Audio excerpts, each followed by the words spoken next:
Hello, what's up? This is Scottman back again for another epic apps. Yes, I hope this one maging useful na sa inyo. Mas marami kayo ma-install dito. But this one, solid po ito. I hope para sa mga gustong naghahanap ng mga ganitong klase ng apps. Ang dami ko sinasabi. Let's start! Unang-una po sa ating app, si Tiny Browser Lite Mini Web browser po ito, of course. So ano naman ang special dito? Well, as you can see, 217 kilobytes lang po ang size niya. Okay? So, in-install ko talaga siya and para maipakita sa inyo kung gaano siya kaliit kasi hindi ko siya maipakita kapag naka-install na. So, kitang-kita nyo naman, 217 kilobytes lang po yan. So, ano pong kayang gawin ito?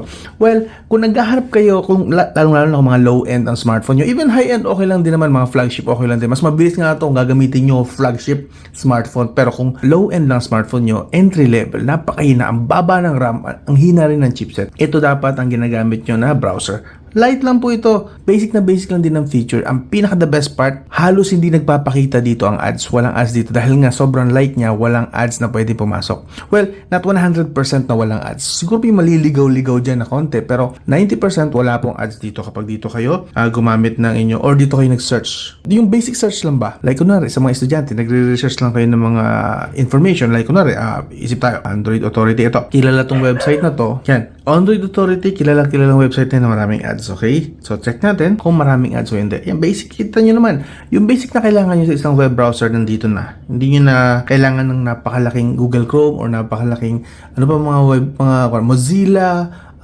Brave, Opera. Hindi nyo kailangan ng gano'n kalaki. Kung basic lang naman na web browsing ang hanap nyo. As you can see, wala pa tayo nakikitang ads. Open pa tayo. Sigurado may maliligaw dito pero hindi ganun kalala yung ads, I'm sure. Ayun, may ads ng konti. Yun, isa. Pero, wala dito. Dapat may ads dito eh. Dito, walang nalabas na ads. Kita nyo naman. Pero itong mga floating na to, wala tayong gagawa. Nakakalusot siya. Pero, majority ng mga dapat dito may ads. Wala, hindi niya na pinapakita. Dito, may ads dapat. Wala, hindi niya na pinapakita.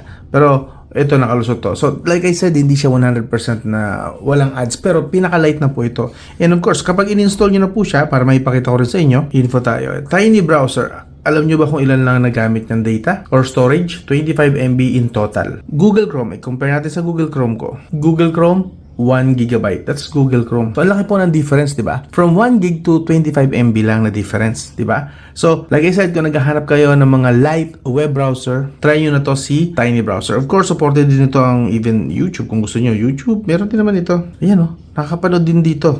Cotman. See? Makakapanood din po kayo dito ng YouTube. And pag in-open natin, dito may ads talaga. Wala tayong magagawa sa ads ng YouTube. Meron talaga. Kasi yung ads ng mga YouTube is built-in. Alright? Now, lipat na tayo. Speaking of YouTube, lipat tayo sa pangalawang web browser. Maganda po ito, okay? Maganda itong web browser to. Why? Kasi ito ang feature na hinahanap ng iba. Yung floating window. Okay? Yung floating window usually nakukuha lang natin sa mga premium, sa refunds, etc. Ito, walang pinipili ito kahit na hindi YouTube. Pwedeng floating. So, ano tong app na to? Ang app na ito is the Float Browser. Na-feature ko na to sometime 2020 yata, 2019. So, ang tagal na rin naman. So, I believe it's time na i-refresh ko sa inyo. Baka nakalimutan nyo na merong ganitong app. Napakaganda pong app nito. Pwede nyo pong i-utilize sa inyong mga smartphones. So, Float Browser, anong kaya niyang gawin? Napaka-basic din po ang kayang gawin nito. Ganyan lang po ang itsura niya. Tapos, mamimili kayo ng mga website na gusto niyo na i-floating window. Like, kunwari, ito may nakahanda na rito kasi ginamit ko na siya sa YouTube. So, try natin mag-open ng YouTube. Exit na tayo. Punta tayo sa home. As you can see, meron po tayong floating. Ang kinaganda rin po ito is pwede nyo pong baguhin yung size ng window niya kung depende sa trip nyo. So, like I said, this is a floating window. So, pwede tayong tingin. Like, kunwari, open tayo na ito. So, pwede na po kayo manood ng YouTube na floating window. I'm sure marami dyan na gusto yung ganito yung floating lang. Basta baguhin mo lang yung size base sa trip mo. Pwede mo naman. And then, pwede mo rin baguhin kung saan ang pwesto nitong floating na to. Gusto mo sa pinakagilid.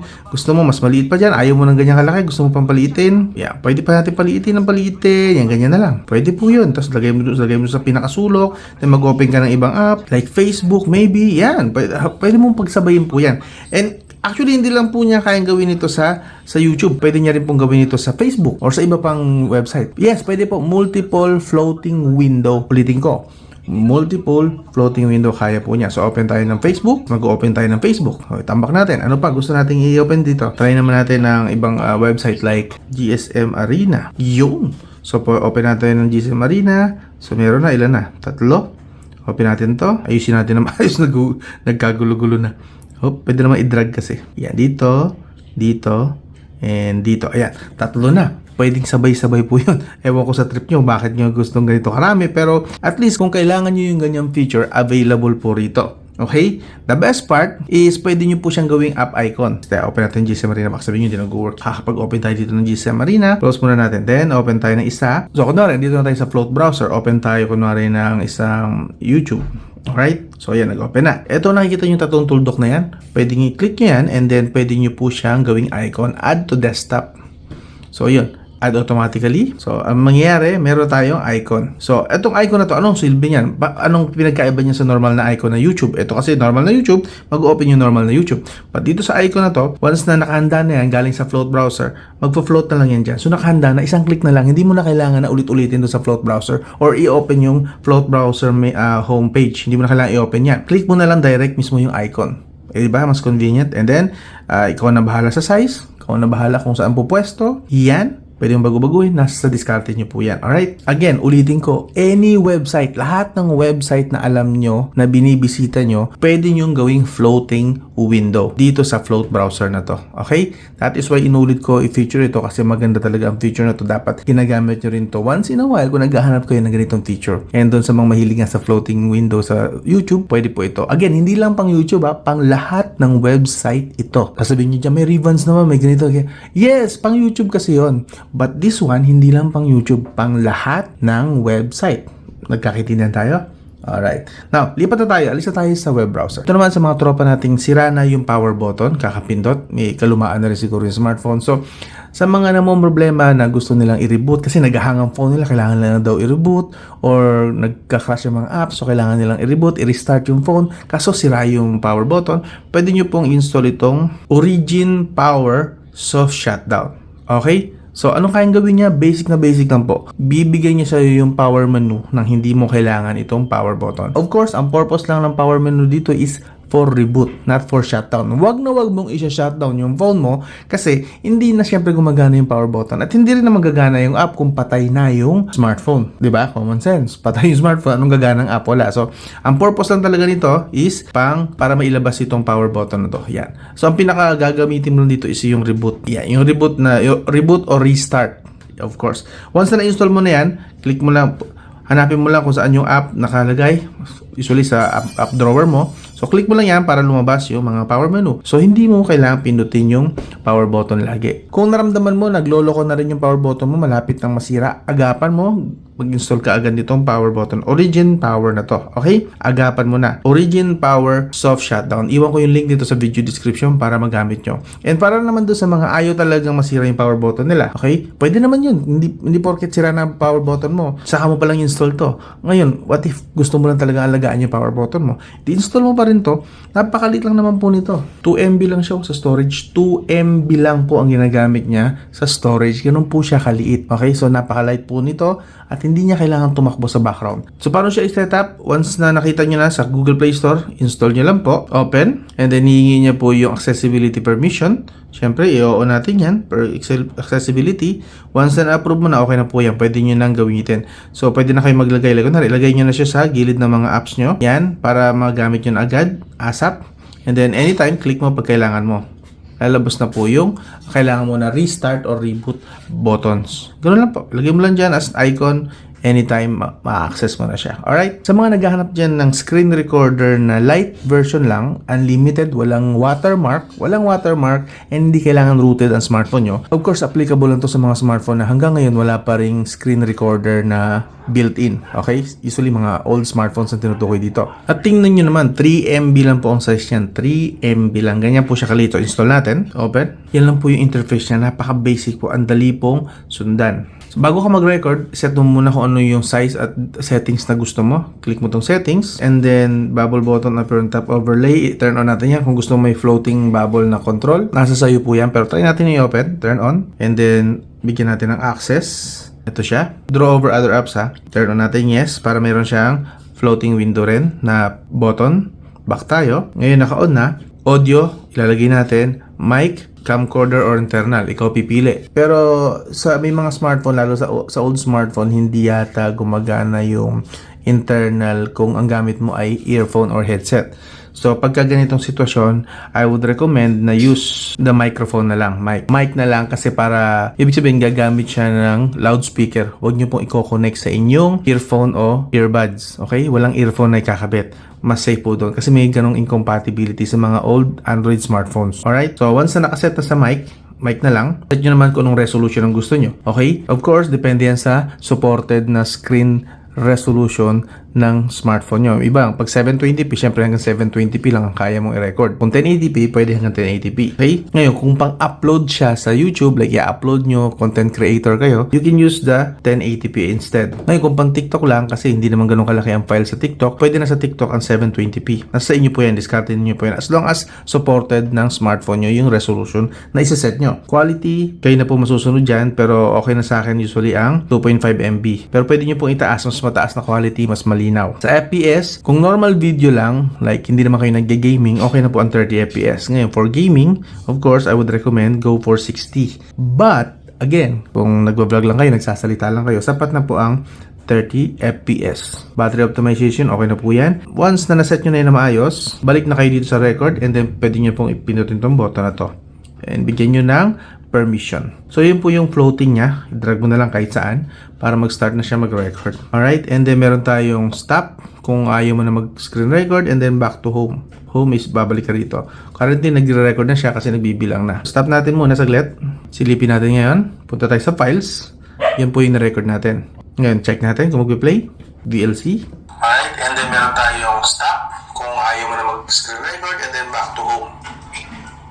You know. So, nagpe-play, okay, nag-work. Again, light lang po ito. So, kayang-kaya ito ng mga low-end na smartphone or mga entry-level na mga smartphone.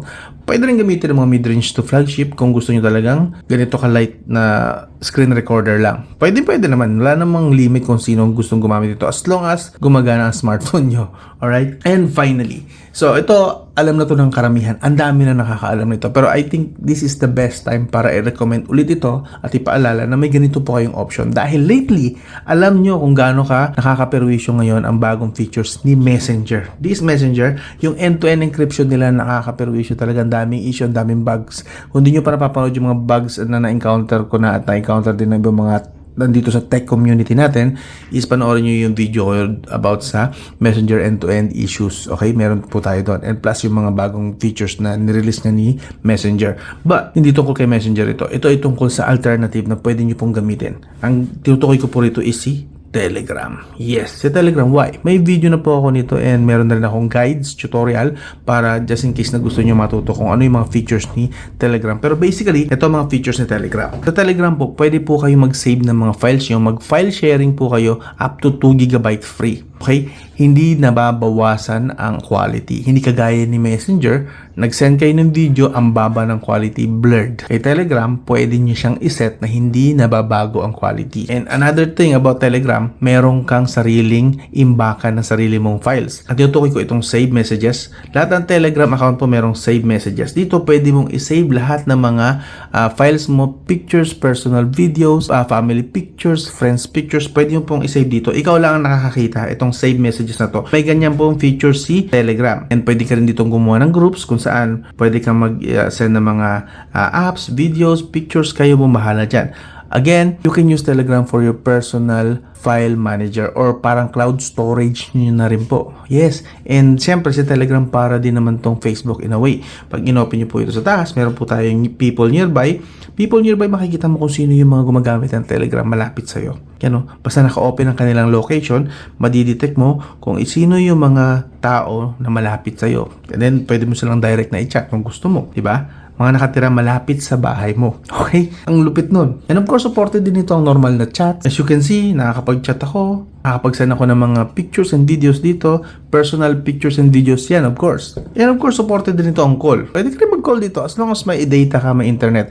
Of course, ang wala lang dito na hindi, alam ko, hinahanap ng karamihan is, what if wala kang internet, wala kang data, nakakapag-chat ka pa rin. Yun ang wala lang dito sa mga apps na to. Like si Messenger lang yata may ganung features, which alam ko kaya nagiging loyal ang Pinoy sa Messenger, kahit na ginagago na tayo ni Messenger, kahit wala kang data, pwede kang tumanggap ng chat. Okay? Pero kung open naman ang utak nyo sa pag-try sa ibang ibang messaging app, try Telegram. Yung mga binanggit ko sa inyo na features, iilan lang po yun. Ang dami pong magagandang features dito. And I would recommend na mag-join kayo dito sa aking Telegram group. Okay? Marami po ditong laman na mapapakinabangan nyo. Promise. Marami. Dito sa Telegram group ko na to. Iwan ko yung link nito. Ito yung pangalan ng group. Iwan ko yung link dito sa video description.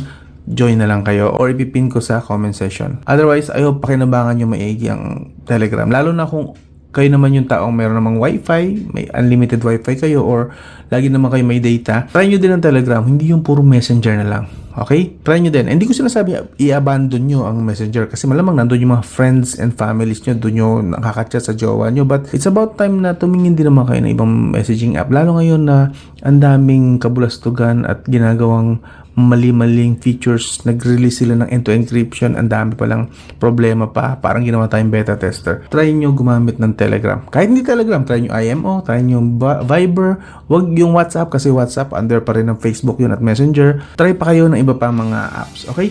Again, these are the epic apps. So I hope naging useful ito kahit paano para sa inyo. Ganun lang, this is Scottman. I hope consider nyo mag-subscribe, like, and share. Marami pa po tayong epic apps na paparating sa mga susunod na araw.